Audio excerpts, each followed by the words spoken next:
What up, Dow? We back in effect. I'm DJ Big Boss. In case y'all don't know, I see some new people in the chat, and right next to me is, The big ragu. What's happening, everybody? Good to be back. and y'all already know. Together we are the Boss and the Sauce, and this is the Boss and the Sauce show. We talk college football. I'm glad everybody's right here to pull up a seat, pull out some notes, whatever you want to do, and we're gonna have a good time right now.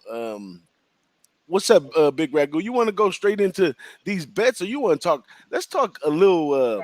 We gotta catch up on a few things, man. It's been way too long, so let's dump some of the rust off a little bit, and let's just kick back, like you say, talk about what's going on, and then get into some bets. Absolutely, man. Because I think that this season is gonna be um, it's gonna be a little different. There's a lot Yeah, of things going on, more than we've ever really experienced in college football. Like with all the conference talk of changing, with coming back from a COVID season. yeah, It's just so many variables in college football that college football for me, it's more traditional. You usually take a lot of traditional looks, like Army Navy's gonna be Army Navy. Just so many traditional looks, and being that players now they can transfer and not lose a year eligibility. There's so many options. They're getting paid now. Like it's yeah, so many stuff to sidetrack us, and I think it's gonna be a little rough in yeah. the beginning, but maybe some big dog money in there. What you think, Big Ragu? Yeah, it's gonna definitely different. Like realistically, last year we only had like one conference. I mean, they might as well just handed the title last year to the SEC because they went full on last year. ACC pretty much so also, but everybody else they kind of sidestepped. Like your Mountain West division, I think they played like 6 games. Most conferences were around that, maybe a little extended, maybe a little below. So it was a shit show last year. This year, I think we're going to get a full season in, God willing. No problems. I think we'll be all right. So, and like you were saying, the big news in the world of recruiting is this. It used to be the graduate transfer program where once a guy got into graduation mode, had that 50 or senior eligibility. A lot of guys did that. A lot of talented kids did that. Now you have kids that are, and they used to have to wait a season also, right? So this Hmm. year, now you rely on one transfer and you can start right away. So it's basically free agency in college football. It's going to change the way we recruit. It's going to change the way the teams go out and get their rosters put together. I mean, it's going to be a lot of moving pieces, and the coaching staffs are going to have their work cut out for them. There's going to be a lot more analytics involved, so it's going to be pretty convoluted. But we just got to pay attention and look for value when it presents itself. So we're like I said, we're going to have fun today. We're going to talk a little about football, things we like, what's coming up for the season, and then we'll move forward and have a couple plays today. Absolutely, man. I gotta say what's up to the chat, man. We loading up in here. Marlon Z's in the chat. He says what up. Nick Austin is in the building. My guy Unbelievable is in the building. Ain't seen him Oh, in so Eric. long, man. Yeah, I'm Eric, we glad to miss see him. him in there. 8Ball619 says, let's do it. Time to get some bags. Let's go. We're all Yeah, about that. And that's right. Noli Nose showed up, said what up. My man Ski Profits here says, what up, though? What up, Ski Profit, man? And Tony Boucher is in here. And we about to just get some things going. Now, my question to you, Big Ragu, about what we was talking about just now is, so how does that carry over? Like all these different angles, how does it carry over? Because I'm gonna tell you one of the big ones for me is who is Blake Anderson. He went and got like maybe 3 or 4 of his players that Yeah, he had at Arkansas State to come over where he was. So yeah. You you see know that? that's kind of like high schoolish to me, where a coach moves and players move with him. Like that always didn't happen in college, man. That Yeah, like you said before, you had to sit out a year. So how do you right. think that carries over in the game betting wise? I mean, what should these guys do? Because a lot of people love playing college football, but they play all from the heart. So give them a little something to know what to look for this year due to some of these factors. Well, it's all about the number. What we do is we try to beat that number, right, week in, week out. So when they put together the team's power ratings, and it's based on, of course, the strength of the team, years gone by and then what they have in place. But even more so now, you're going to have to be well aware of the players who they're bringing in, especially like with this transfer portal thing. So like you hit a good point. Like Anderson brought some of his guys. Like locally to me, I'm close to Orlando, right? So I know that Malzahn's down here from Auburn, and he's got a couple guys defensively, offensively that he's bringing in that's going to maybe fill some gaps or bring some new dimension to not only what first year coaches, like you say, Anderson's a first year coach, and so is it Malzahn at UCF, but it depends on the tenure of the coach and who they're bringing with them. So there's a lot of moving pieces there, man. So you really have to do your homework. I don't think you're going to get in a mid-season form really early, but you'll see some things start to develop, and you'll probably recognize some names, that move along with these coaches. So it's just something you're going to have to pay attention to. It's just another handicapping angle, basically. Each player is assigned a point value per se, just like any other putting any type of power rating system together, and it's no different there. Absolutely, man. They got this stud linebacker, Justin Rice, who he played at Arkansas State with Blake Anderson. He left there, and last year he played at Fresno State. And I mean, he's an impact player. I mean, straight stud. And Blake Anderson comes over to the Mountain West, and he goes right over with him, man. I think it's a little too much. It's a little too much. Well, how would you say it? Just a little too much for some of those young guys, man. These guys are some 19, 20, 21 years old, picking up and Yeah, leaving from one city to another city. And, that's rough.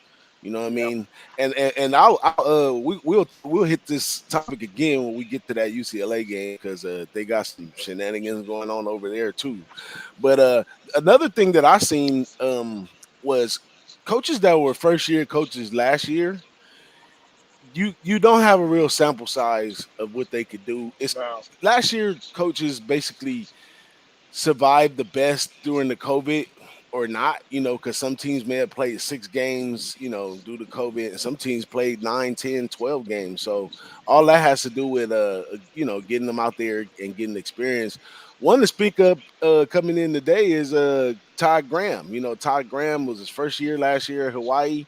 And he went 5-4. So he got his team out there 9 times, and they looked pretty good.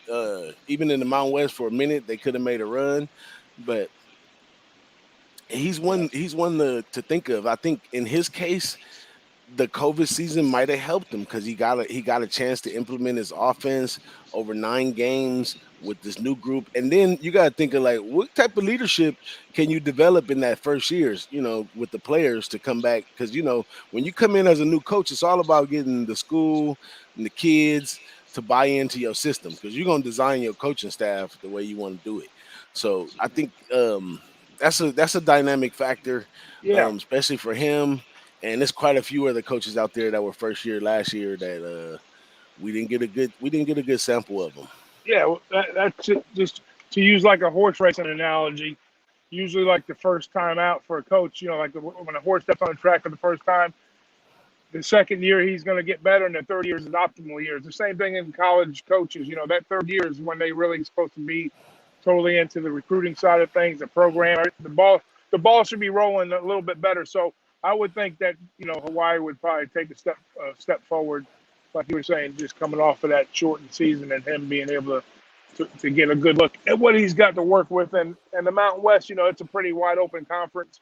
It goes year to year, so he should be in pretty good shape, I would think. I don't know where they're speculated to finish up. I didn't really study the conference as a whole, but I know they're out. Usually Hawaii's an offensive-minded team. Prior years, I know Graham is a pretty good coach, and I think they still. I don't think you're going to see them put up 600 yards a game through the air. They'll probably be a little more conservative, probably a couple 300 yards. If they have like a 350 a game with a little more balanced attack, I think that's going to be more his motif. Wouldn't you say? Absolutely, man. That's where he's slowly getting the team. But um, even run based teams, when you reach a point in the game where you chasing, you know what I'm saying, you become a passing team. I don't care who you are, Yeah, but you got to pass. it kind of happens like that. So it's really how well they run the ball. But I got to give a big shout out to the chat, man. We got Nasty Nate in the house, real low baggers. We got Red Girl in the house. She's already jumping on Hawaii under full game, and we got Gutierrez in there. He says, "Let's go, fellas, man." Shout out to my people over there on Twitter, Yeah. and yeah, man, that's some dynamic stuff going on with the coaching thing and players. Like it's really wild. So for all those people, my last note on the whole thing is for all those people that's are short term cappers that I say, like, pick up the information and go from there. Don't jump out your seat when you see that they're returning 10 on offense, 11 on defense. Some teams you can't really jump out of your seat because if you returning 10 on offense or 11 on defense and the defense gave up 40 points a game last year, I don't think you want that 11 to come back again this year. But so don't Yeah. jump out of your seat with that, and you're going to see Yeah. that a lot all over the leagues Yeah. because of the COVID season, these guys getting the extra year. So some of these guys is definitely going to be super seniors, 5th-year seniors, and we got some 6-year seniors out there, Big Ragu. Believe it or 7 years. not, man. I've seen That's some that's sevens. Hey, imagine if this is 7-year senior. He's what, 25, playing Yeah. against 18 He's year a olds, that's a 19 that's a year grown olds. ass man. Grown ass Grown man out there. ass man. You Hopefully, he you got a little put it. fuzz on his face too. Exactly, man. He got wife and kids, man, and try to play college football, man. Yeah. So yeah, that's another dynamic factor I seen as I was capping a couple conferences. A lot of people are returning a lot of people, and it's just like that. Yeah. So you can't you gotta look at that sometimes like a grain of sand, and you got to go back and say, you know what, these guys wasn't good anyway, or what are you getting back out of these guys? You know what I'm saying? And then you're gonna have senior day will be ridiculous this year because they got teams with 19, 22 seniors. Like, it's gonna be thick. And those senior days, especially with the teams that are tanking, I like to catch them on senior day when nobody's watching, or the book might have overlooked that, and I like to catch those underdogs on senior day at home. Man, Yeah. it means a lot to them. You'd be Yeah. surprised how well it works out. But those are some of my angles on the COVID, man. And I had to take time out with each one of those things and kind of, digest it a little bit. And it was almost like studying religion or something. Like, you gotta read a passage. Okay, these kids get paid now, and then you gotta start Yeah. thinking, so what does that mean? You know what I mean? Because Yeah. The name and likeness. Yep. like I I mean, said, you got kids. You got the kid from Alabama. He's barely stepped on the field, and he's already a millionaire.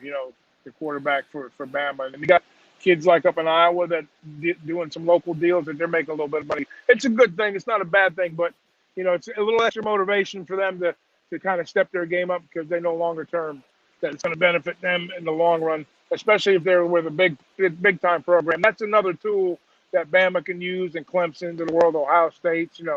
Even on the West Coast with like the USC, those they can lure those kids in the California lifestyle. They can just dangle that carrot in front of them to make a little bit extra money and get them motivated to play football. yeah, man. And you know what? I'm gonna go ahead and jump into that bit about UCLA and this because it all goes in together right now. But we got a lot of people in the chat. I'm pretty sure they want us to go into some picks. Shout Yeah, out to let's Razor go. Sharp Picks in there and Matthew 414.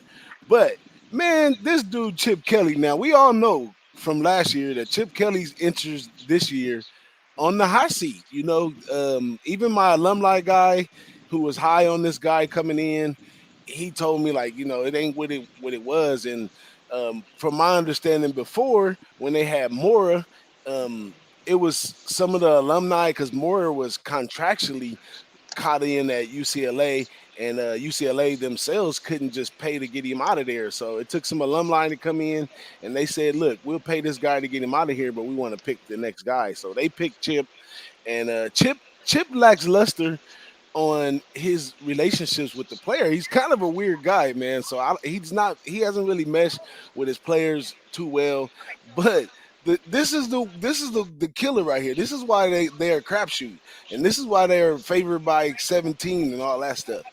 These dudes went and got transfers from Alabama, Notre Dame, USC, Michigan. How do you go from playing? Even if I was third, fourth string at Alabama, I'm staying at Alabama. You know, I think they blow some teams out sometimes. I'm sure I get some playing time to prove myself and all that. But you going from a school like Alabama and then you coming over to the West Coast to Westwood with UCLA, something going on there. There's some reasons why you're going on, and it's and then the USC guy, man. I mean, when they do USC UCLA, man, they burn mascots. These dudes can be brutal, man. And this dude goes from USC over to UCLA. Oh man, he's gonna have to hide his face after every game because the USC people coming at him. So, how do you interpret that, Big Ragu? I mean, Kelly's on the hot seat. He Yeah. comes in, and not only does he get transfers, but he gets transfers from major schools. Yeah. Well, there's a lot of promises being made, I'm sure, along the lines of, playing time, exposure, that type of thing. Even though, see, years always like, especially in the SEC, you had these kids that I wouldn't call them riding the pine. They get like the mop up duty at the end of the game. And then, especially like in the quarterback role, where they might not get to start till like they're maybe a senior or late junior, something like that, a red shirt, junior, fifth year senior, that type of stuff. But like Tebow, for instance, I know a kid that personally that he didn't get to play 1 year, and he probably would have started if he went to Texas or South Carolina. Brantley, the poor kid. But I mean, it happens. So now with the new deal, kids are antsy to get on the field. They don't want to wait. They want to play right now. And I'm sure Chip has turned around and promised a lot of these kids the playing time that they're going to get. Which, even though they are going to the major programs like Bama and Clemson, they got recruited there to play there. Now they're maybe sophomores, juniors, and they didn't get the playing time they want. Said, hey, I only got 2 years left. I want to show out. I want to get on a football field and show my wares. So that's what it's all about. And then don't forget, if they're not ultra talented, even though they're coming from a better conference per se, and they should match up talent wise with what's on the field, and they should stand out. Yeah, I mean, it should work out into the best interest of Chip. And mind you, those guys that I'm telling you that transfer, most of them play on defense. So he really that's where he lacked on. They gave up like 30 points a game on defense. So that's where he was lacking, and that's where he picked it up right there with the transfers Yeah. because he gets back a solid quarterback in Dorian. So we'll talk about that when we get to that game or whatever. But yeah, just to put a little extras on that. So one of the guys that I talked to in one of these little chat groups, who's a big, he's a coach out here, and he's all into UCLA and all that. One of those guys got a sandwich named after him at the Fat Sales Sandwich Shop already over there. So they already pouring in that money, man. Y'all better believe these players come to California to get involved in Hollywood and all that good stuff. I mean, look at Trevor Bauer. Look at all these guys that come from where they come and they come here. Some of them really want that, Yeah. and Trevor Bauer got all he can handle with that right now. But that's a whole nother story, man. But let's get down to business, man. Let's go break some of these games down. You ready, Big Ragu? Yeah, let's shoot. You want to talk about the Nebraska Illinois game because that's the first Yeah, game on the board. I'm gonna pull him up. I had to be fancy, Big Ragu. I gotta do Yeah. some fancy stuff. First game is Nebraska Illinois. Nebraska opens up -7. The over under started at 55. Now, what you think about that one, Big Ragu? There Yeah. you go. Well, what happened? You lost me for a minute. No, I went through a couple slides before I Oh, got all back right. to where I needed to be. I got to apologize to the chat because I can't see what's going on there because I'm on my phone. But DJ will call you guys out. If you got any questions, just throw them in the chat. I'll try to get them answered for you as best we can. But this particular game, to kick off the season, Nebraska, Illinois. All right, so we had Lovey Smith for 5 years in Illinois, and what a shit show that was, right? They figured they Right. bring him in, hometown guy, ex-NFL. I mean, they had one of the worst defenses in college football. They were like ranked 114th, I believe, in yards allowed and like 97 in points allowed. So they were bottom rung. Offensively, nothing really to speak of there. So they go out and they get Brett Bielema, who I'm not a big Brett Bielema fan, but his record kind of speaks for himself. He's probably like a 60, about a 70% win rate. They picked him up from the Giant staff, in the NFL. He's been around the Big Ten a long, long time. He knows the Big Ten. He knows what it takes to win there. He knows what it takes to compete. So I like that, but it's kind of hard to argue with. And he's got a pretty good offensive line to work with. He's got 4 guys that have come back that are pretty decent. And the quarterback they got, I think his name is Peters, right? He was a Michigan transfer that was going to hang out for a year, but now he's in his 3rd year. So he's got some good stability at quarterback. I like that, and I think their biggest thing is their big play defense. They were not bad. They were not bad on stopping what in front of them, but they had a tendency to give up big plays. So I think if they can kind of shore the big plays up, and they're getting 7 points at home, which coming out of the gates, you're a little bit of home team dog. You beat them last year. They upset Nebraska in Nebraska, so Nebraska's going to come with a little revenge on their mind. But prior to that, they lost 4. But we got to throw out the window because we got a new coach, right? Nebraska to speak of, when Frost left UCF to go to his alma mater, Nebraska, he hasn't been doing too good up there. Martinez is a decent quarterback. He's a little inconsistent for Nebraska. They did lose McCaffrey, which he accounted for about 50% of their run game, and he was a dual threat running back. Quarterback, took off with the ball kind of like Martinez. But Martinez had a little bit better arm than him. So I think Scott feels comfortable that Martinez can manage the offense.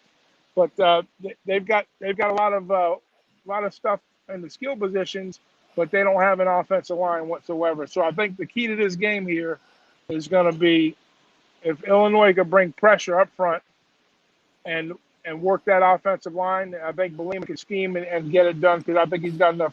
I think he's got enough pieces to make it happen. I think Nebraska probably wins the game, but they don't cover. So and it could be an upset possibly, but I think Nebraska. I think the +7 looks good in my book here, just because you got the way Frost has done with his teams in the past. I think there's a little bit of excitement in Illinois with this Illinois squad, and I think Bielema could scheme to make some things happen on the defensive side, kind of not keep Nebraska off the board, but I think they got enough to keep the game close within the number. So I already put my money up on this one. I took Nebraska I took Illinois +7 points. Nice. Well, when I broke this one down, and shouts out to Martin in the track, I totally agree. Like Nebraska's been developing the run really well over there. It's probably just a matter of how good they play defense. But Nebraska's been taking baby steps. They've been taking baby steps, and I like that. This is according to one of my classic rules, man, this is a 4th-year coach right here. And he's supposed to jump on him. His 4th year versus 1st year. He's supposed to get this guy. So I like Nebraska in that respect. The number is interesting, and now that I look back over on SBR, I just said open at 7.5. So I think they kind of sneaking to tell you that they leaning over towards Nebraska, man. I think Nebraska might be able to run away with this one, but it's going to depend on the kids on the field because, Nebraska got whooped at home by Illinois last year. So it's a big revenge factor in this game.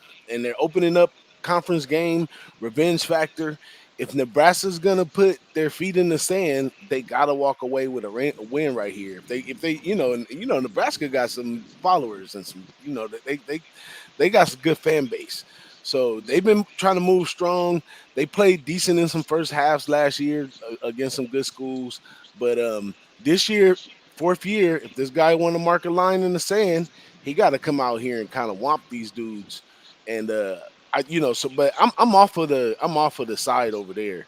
I don't want to have nothing to do with the side. I think I'm gonna go more for the total side, and I like the over in this one. The reason I like the over is because Illinois plays on that little fast turf, so that's going to speed the game up a lot. And these two teams would normally be playing during the conference time, and it'd probably be like a cold weather situation. So when the books came in looking at how this is going to weigh out, I think that has, if you look at the history of the conference, those are all pretty much cold weather games. So them playing this early, with the sun and all that good stuff, I think there's a lot of speed involved, and they get around a lot. And that's technically, we should be on all the unders this weekend because when them cramps kick in the fourth quarter, it's going to change a lot of stuff. But in this one right here, I think these two, they may battle it out a little bit and score a lot more points than they even normally would because of the early in the season factor, the weather factor, a lot of different factors I think lead to the over. But I'm off of this game. I was debating laying something on it, and I say, you know what? I'm trying to be a little more disciplined this year, and I just don't want to bet every game. Like I have plenty of insight on every game, but I can't just go laying it on all my stuff. But I do like the over in that one. Yeah, I want to see how Nebraska adjusts without McCaffrey, and I'm worried about their offensive line a little bit. And but I've been reading up on Illinois is they got pretty good linebacker play. So I don't know. I think the points look good here to me. And they're playing this game in Illinois. It's not Nebraska, right? You know that. Yeah, they playing it in Okay. Illinois. Yeah. Yeah, so Uh, they gotta go back and get that. I mean, that's what I said. He would be marking his foot in the sand. He'd get a yeah. road victory against a conference opponent in Yeah. the first game of the season in a conference game.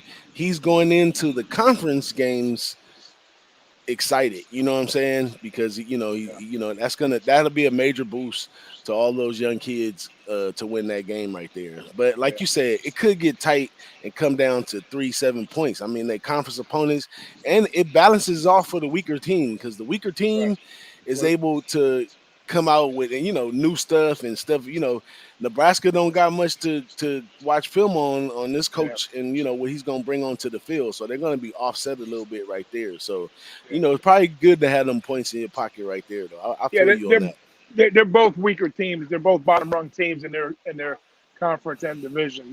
Probably like next to last and dead last. So Illinois would be last, and Nebraska would be like maybe like the fifth ranked team in that division. So that's what I ranked them anyways.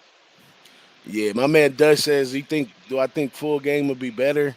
Um, yeah, I probably would say full games are better right here because you don't know what you're gonna get in the first half because you don't these people at Nebraska, they might not even know what formation they're gonna come up with. I'm sure the first year coach is gonna have some tricks in the bag that they're not gonna be ready for. But these coaches can adjust. That's no big deal. So I would say, yeah, go full game, Dutch.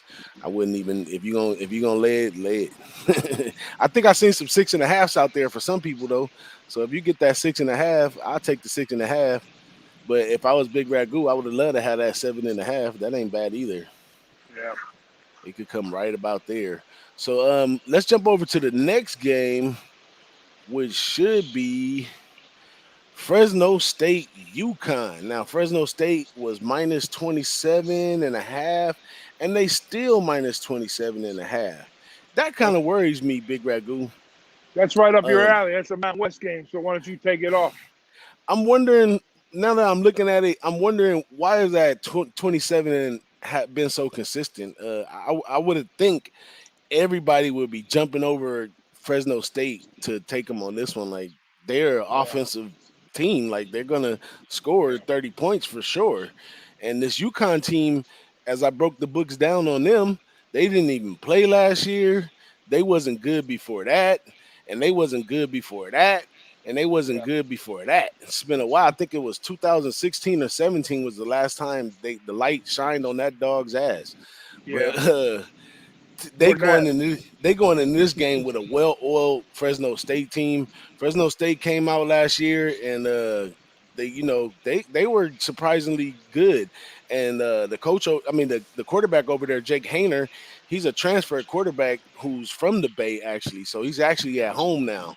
And Yeah. he did good, placed high in the Mountain West last year, had a lot of passing yards and stuff. So I don't think that's going to change. If anything, they're just going to get a little better over here at Fresno State. I mean, Fresno State is going to be maybe top 3, top 4 in the Mountain West. So I think this would be a great opener. It'd be a great thing if this guy, they playing at home on top of that. So in the hot Fresno over there, they used to that hot heat. They gonna get out there and play. So I think Yeah. these guys gonna run it up, man. I'm looking at 54-6, 54-7, something crazy like that because I don't think these UConn guys and UConn hasn't been no great recruiter or nothing. They don't got I think they got a Notre Dame player over there that probably was a walk on and, and transferred, but um, Yeah, not they much to they don't. speak of. Yeah, they don't even recruit like that. They may have a couple of standout athletes that were probably too short or too small and made it over there that might be a little bit good. But Fresno State, they made some efforts at the defense over there too to try to tighten that up. So I think the defense comes out, holds them to about a touchdown, maybe two, and then I think coach runs it up on the offensive side of the ball. Yeah, this you remember you saying just because you got a bunch of starters returning, that don't mean you got 10 guys, 8 guys, whatever. This is one of them teams. UConn's a bad team, and it breaks my heart because I used to like this team because I got a lot of family in Connecticut. So if you guys are watching, sorry about your luck. but but anyways, what's his name? Etzel. When his first tenure, he was about a 60% winning coach. In his second tenure, I think it's been about 3 or 4 years for him on the second tenure. But anyways, he's got like a 16% winning rate. They had the whole year off, like you said last year. They opted out not to play.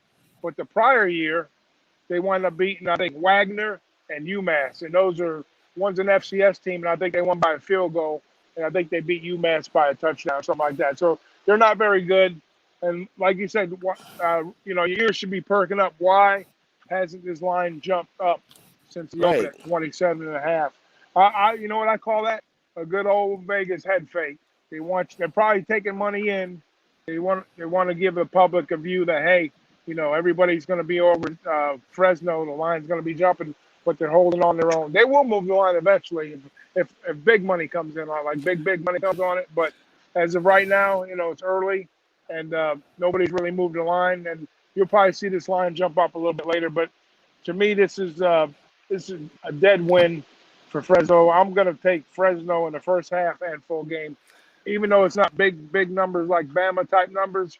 You're looking at probably 16 points for the first half, and I think they go up by 3 scores easily. This could be like a 24-0, 28-3 type first half possibly, and then the second Yeah. half, I'm going to double down on it because I look at it this way. I says if they come out with a real fast start, they get to the number easy there, right? And then if they go in a way like you said, put the pedal to the metal, then they get it both ways. But I'm kind of hedging my bet a little bit because it's early, but I think you're right. I think the Bears are a nice coach. The kid Hayner, he rips up 300-yard games at a clip. This game here, he might even have a 400+ yard game in this spot. But I think they're gonna ground and pound. If they do something, take their foot off the gas. That's why I'm worried about a little backdoor possibly, but I don't see that happening. I think saying Fresno wins going away in this spot.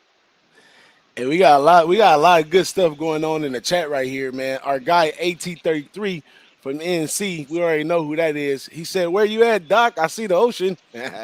I'm in the world's most famous beach, Daytona Beach. There you go. We always come live from some of the best places in the world between me and Big Ragu. But my guy Marlon said he's going with the over 60, what is it, 62 and a half, I believe he got it at. Yeah, Yeah, 62 and a half. But Noli Noto said he was thinking of the Fresno State team total over. I like that And look too. so Marlon says if he can get UConn to getting 2 touchdowns, he good. I don't know if Get on UConn your can get them. knees. Get on your I knees, don't know. Marlon, right now. I don't know if UConn can get them two touchdowns. I don't know. Fresno State, they not no chumps. They coming out there to play some ball. And my guy Unbelievable said, and which is true, I didn't even think of this factor. This might be the key element from the chat of the day is that it's hot and smoky in Fresno. Everything is burning around here. Them UConn kids gonna be like, you brought me over here for this shit. Choke them out. Do Choke you them out. see the gray sky behind us? And I don't know, like when they Good have the point. fires around here, for certain people, automatically, your breathing changes a lot, man. Well, So don't forget, Fresno is going to breathe that same air too. So that's a good point. Yeah, they may throw in the flag over there at UConn, like, man, get us back over to the East Coast. We're not playing with this stuff. It was a nice trip coming out here, and that's it. And then, okay, I'm gonna give y'all another big factor of this because I don't know if everybody tunes in to this. So in these non-conference games, in case y'all didn't know, the home team puts the visiting team up. So they have to pay the expense of who they play. So if you see a small school and a big school and the small school is at home, they put the money up for them to come there. Now, if Yeah. Fresno State's going to put the money up for Connecticut to come halfway across the country to come play in the desert, they're going to whoop the shit out of them. They're going to get their Where they money's worth. put them in a Motel 6. Ain't no telling. Well, those guys. They try to be nice, man. They, they Yeah. they work. They have people there to get them in the Howard Johnson or something. But you know, that's just how it goes, man. And you got to. Sometimes I think of that mindset, and I say, man, why would business wise, why would this team choose to play this team and what benefits them. So if you look at Fresno State, why would they want to play UConn? Because they're a nationally known team because of basketball and other sports. So them fitting the bill for them to come way over there, knowing they're going to kick their ass, then they're like, oh, there's my ROI right there. We spend a little money and we make a little money in return. We beat a team. We can go and say we beat UConn, and some people will say what, and people that know about college football be like, they're bottom of the barrel. But Yeah. it's a I'll good give you a look for reason Fresno. why. They got to play Oregon next week, Fresno. So they figured they might get a little momentum going, play Oregon. Then they got to play Cal Poly, which, they'll rest for that one. Then they got to go play UCLA. So they got to, I wouldn't call Cal Poly a sandwich spot, but they got to play a tough game after UConn. Oregon, I think, probably one of the best teams in the Pac-10 or Yeah, the, Pac-12. the the best way for them to go into that game is on a natural high. So I think they Yeah, run the scoreboard definitely. up. But I mean, people would say, coaches. I don't think. I think coaches' playbooks are so deep nowadays. I mean, they're doing like 20 plays out of one formation. They're doing the same play in 9 formations and stuff like that. So people Yeah. would say like coaches don't want to show too much to the other team before they have to play them. But it's probably going to be easy for these guys to get in the end zone. So I think they do run it up right there. Let's keep on going, man. The game of the day right here. Make sure you get your grill ready so you can sit down and have a good time with this game. Hawaii versus UCLA. UCLA 17 and a half point favorite. The over under is 68 and a half. Let me see. I'm not sure. Let me see if it's still there though. What is the over under now? So it opened up I'm reading right here at 16. It jumped to 18 in some places and now it's pretty settled around 17 and a half. Let me see where my over under numbers. There we go. So it's at 66 and a half now. I see 67 and a half at five dimes. Bovada got 67. So basically, 67. It hasn't moved much, the total wise. Where you going? I got a lot to say about this one because that's Mountain West, but I'm gonna let you go Yeah. first, Big Ragu. What you think about this one? Yeah, we talked about Graham running a more balanced attack, versus the Hawaii teams in the past, and like coming off that COVID season also. Um, I don't know. I was going to ask you how many points do you think Hawaii is going to? Let me bounce this off you. How many points do you think Hawaii is going to put up in this game? You got a number in mind? I absolutely not. I can't really vouch for Hawaii's offense Yeah, right now. yeah, They bring back Cordero. They got a running back by committee. He had a few targets last year. He got a few targets this year. They could do well. They could do well. So I don't want to underserve them, and then I don't want to overserve them, and they not perform well because Cordero sometimes he come out and he plays a awesome game, and then the next week he just kind of so. But like when I was on the show with Jimmy, he's in the shadow of McDonald, and McDonald put up big numbers. So he doesn't quite put up those numbers because he doesn't have the same coach, and they yeah. don't No, they don't do the obviously same thing. So that's the unknown. So there's a lot of unknowns here with this Hawaii team. One thing that we knew about defensively, they did give up over 200 yards on the ground a game. So I mean that might open up the big time plays for Kelly downfield. If they get that running game going, and it could be a lot. It could be a long day for Hawaii as far as them the defensively speaking. So if they can wear him out, because Kelly, he's going to have talented players on the offensive side, but his record, like I say, this is Kelly's fourth year, and they tried to get rid of him. So I think this is going to be a statement game for UCLA going forward, just to kind of put the mindset on the field, for the rest of the year, for them to kind of kick things off. Hawaii's not no slouch. They do recruit well. I know this. Like I say, Graham's a good recruiter, so it's just a matter of what kind of product is Hawaii going to put on the field early. Are they going to be able to establish the run against Kelly? I think you're going to see a more balanced attack from Hawaii. I wouldn't be looking at a total in this spot. If anything, I would probably look maybe possibly plus the points, or lean Hawaii. I would lean Hawaii plus points here. I would definitely not look at a total. I don't know what I'm going to get with Hawaii, though. That's my scare. It's definitely a lean. I'm not going to get to the window with this game at all. It's going to be a look and see type play for me. Oh man, this would have been the play that does it for me. Getting those points with Hawaii, I think the books is just totally off.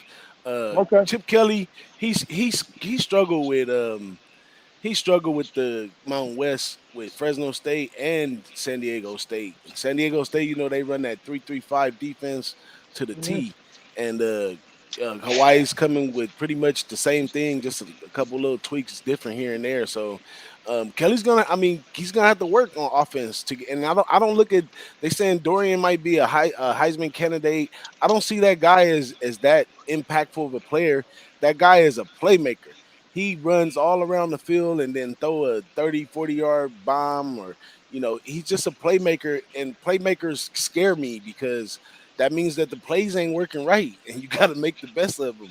And so that's not a good thing at the passing game. But this running game that Chip has is amazing. He Yeah. has pay attention to the game. He's gonna throw some Yeah. formations. He's gonna throw some motions out there that you never seen. That's where he's making his imprint in the Pac-12. In his return right here, and I don't know if I don't know if they are really what they say they are. Like all those recruits from all those big schools might tighten them up real good, and they may be what they say they is. But I still like Hawaii. I still think the number is way off. So I definitely want to put some on those points. So that was going to be my major bet. Like when I was looking a couple Yeah. weeks ago, I was like, oh man, they giving Hawaii all those points. Hawaii, they almost made it up the Mountain West. They're a factor in the Mountain West right now. It used to be that they didn't travel well to the mainland, all that kind of stuff. And that one year, I mean, this guy he showed a little bit different. So, like I said, we don't know. You can't look at that sample size of last Well, year as the true testament of Todd Graham. But Todd Graham coached in the Pac-12 before. He's been coach of the year over there. He's well rehearsed to what he's beat UCLA before. yeah. So 18 Well, points. they got the number 2 rushing defense in the Pac-12 last year. UCLA, they gave up 135 yards a game. That's pretty good. So Hawaii's definitely going to have to establish a run to compete in this game, and by Hawaii giving up the big yardage, that could be a detriment to them. Over 200 something yards a game. So, but I mean, UCLA overall, they had like the 6th ranked uh, defense in the Pac-12 and 69 nationally. And then they're offensively, they were like ranked 21st. So this is all going to be on Hawaii's ability to start to establish the run. I think if they don't run the ball and UCLA's defense steps up big, and they were able to run the ball, which Hawaii is going to give up some yards on the ground. I mean that's where it's at for me. I might look at maybe a little live play in this game.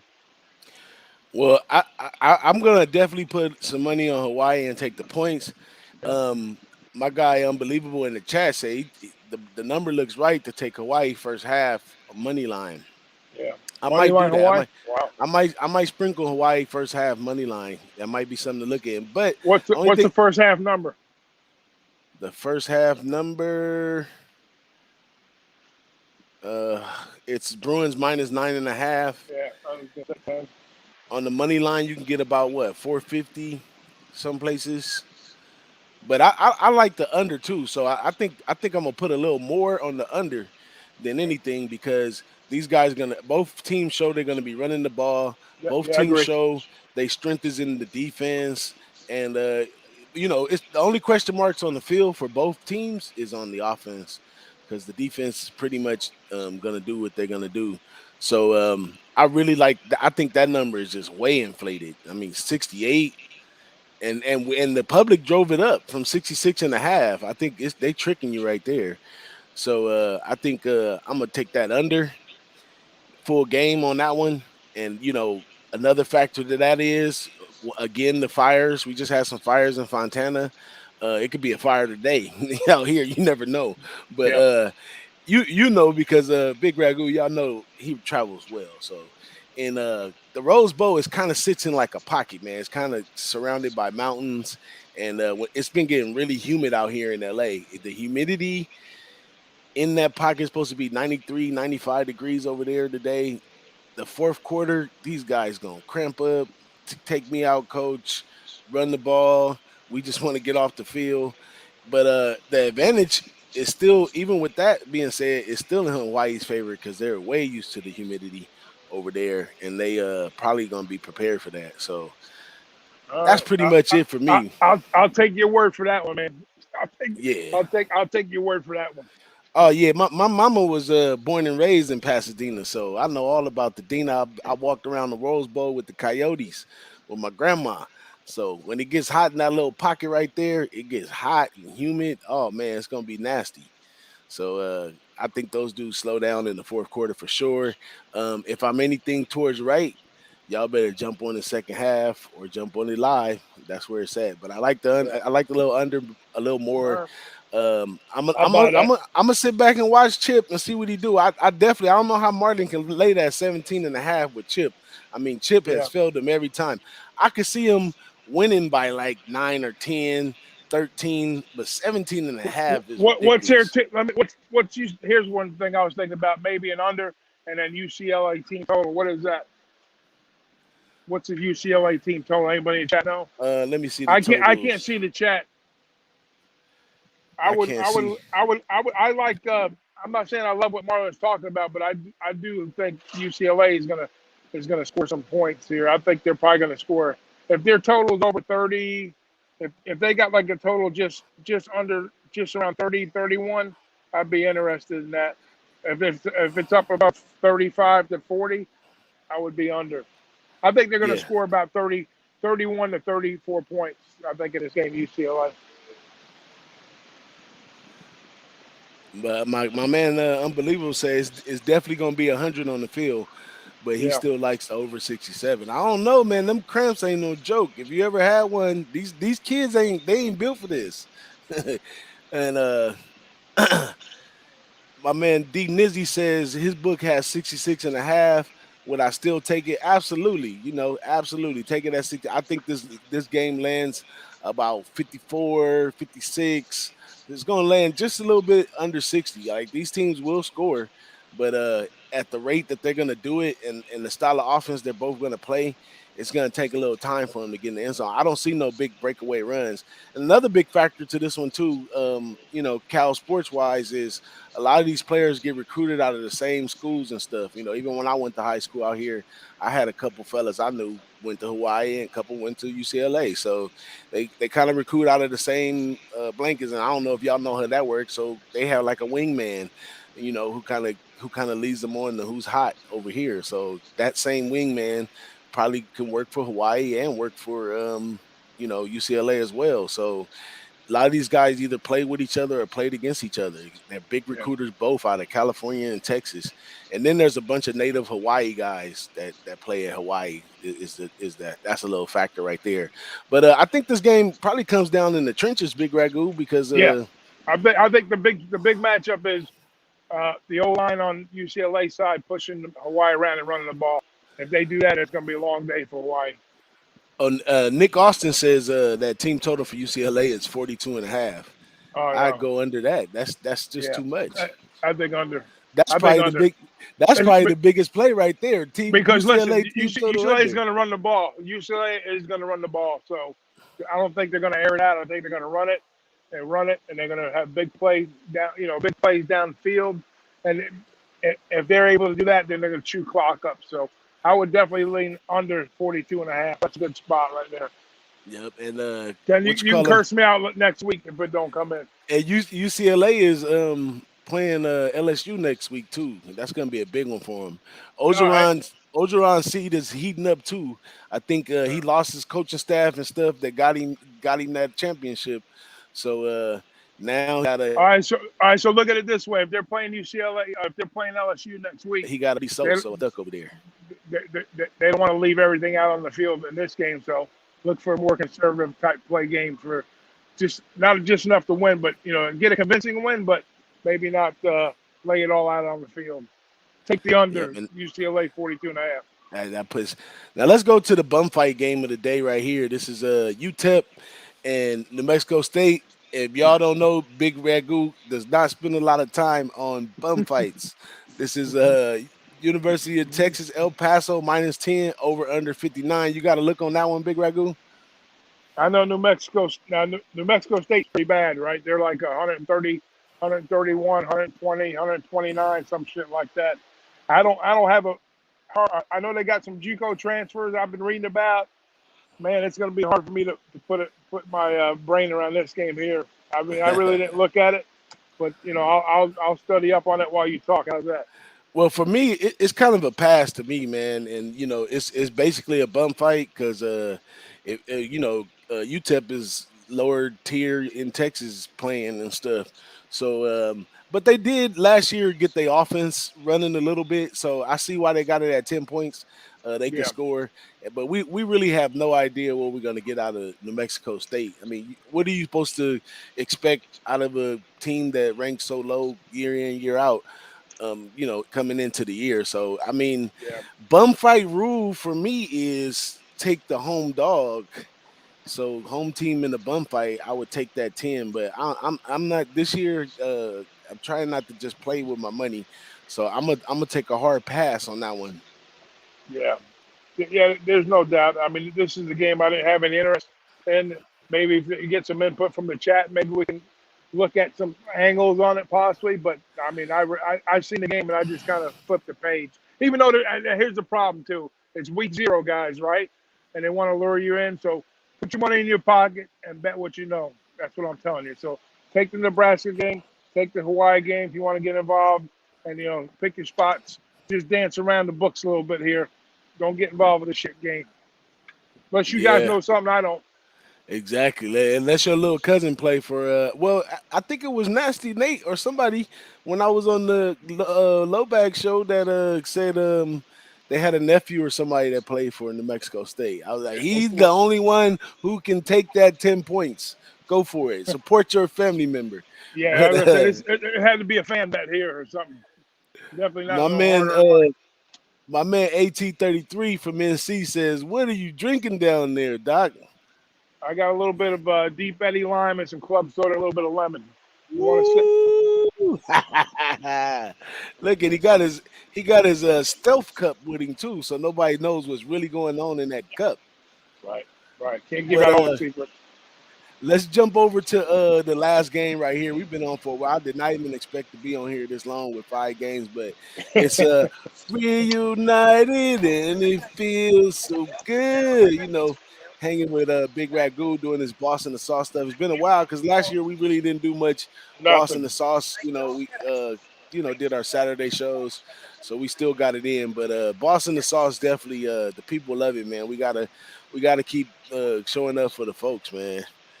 So last game on the card today is Southern Utah versus San Jose State. I don't know if this game is still playing. I don't know why when I looked on my book this morning, it Yep. wasn't on there at all.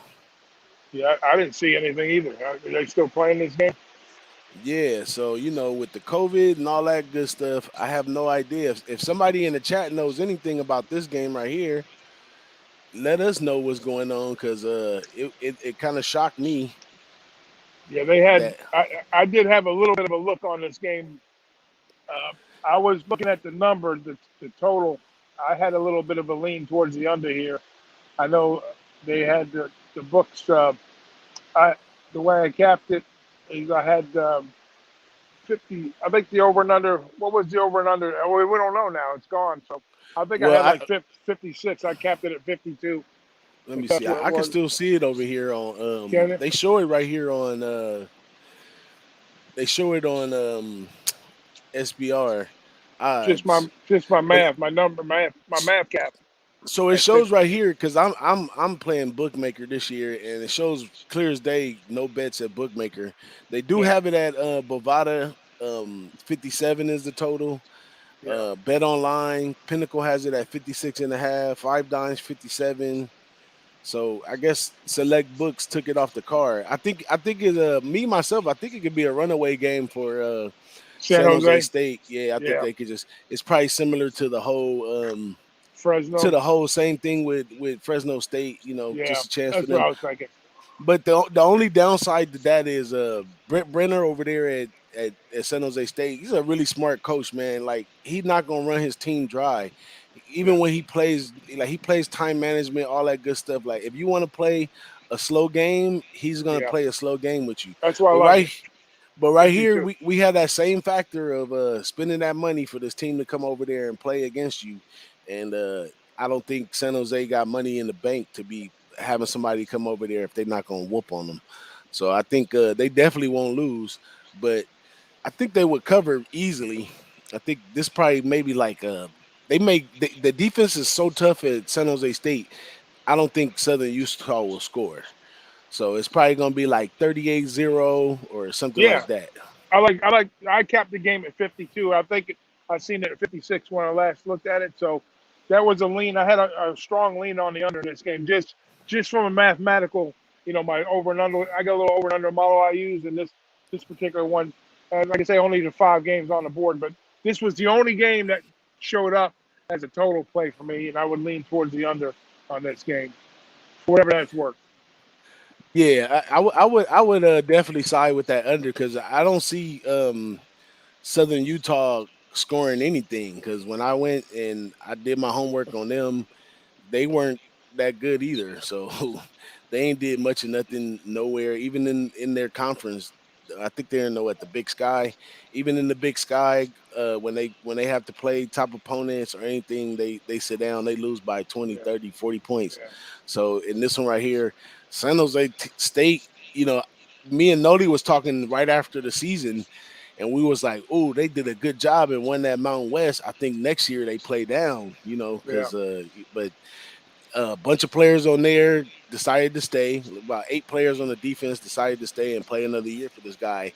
And like I said, I wouldn't really buy into those type of situations. But in this one right here, you talk about a coach that took you to the promised land. If you stay with him again, you might go to the NFL. And he got the 6-year super senior and Nick Starkel at quarterback. And I think Nick Starkel didn't really get a chance to show himself last year, yeah. because they run the ball pretty effective. But if I'm right, they lost their top rusher, but they're gonna be running by committee for a minute. But I think Starkle gets a chance to throw the ball a little bit. If he does well passing, he might get a shot in the combine, to go to the NFL. I mean, he has all the physical attributes. He was recruited pretty high. I think I want to say he come from Oklahoma or something like that. But he was a transfer over to San Jose State, and he won the Mountain West. So Yeah, I don't know right there. I remember the games like San Jose versus San Diego State. They'd get these 10-9 games. They 20. They'd finish up within a point close. Knock down, drag it out, and like you said, they'd line up and just try to smash mouth football. That's the style of team this team is right here. I don't really see them overexerting themselves to beat up on Southern Utah. That's why I like the under. That's it right there. Yeah. So that's pretty much the card right there, man. It was wonderful hanging out with everybody. We're almost up on an hour right here. Shout out to everybody that showed up in the chat. Wyatt Chapman says, why I don't use the green screen? Why we not using the green screen? I Man, got we a real. did the green screen long time ago when nobody was doing it. We was doing the green screen. Hey, why would I use a green screen when I got the biggest green screen in the world behind me, brother? Yeah, You know what I'm that's saying? what Dutch say. He can't lie that Doc is killing us all with his background right there. Like I can almost take a sip of the air where you at right now. It looks so relaxing and nice out there, I'm man. sweating bullets under this shit right here, man. Trust me. I'm burning Yep. up right now. But I got a little ice to cool me down, so I'm gonna keep icing myself down.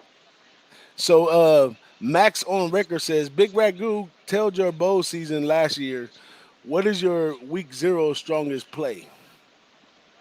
Oh, I like Illinois today plus the points at home.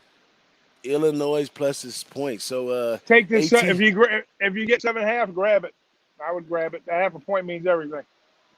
well, I think it's going down because my man AT33 in NC says I see Illinois going to 6.5. Yeah, there it is. All right, get it while you can.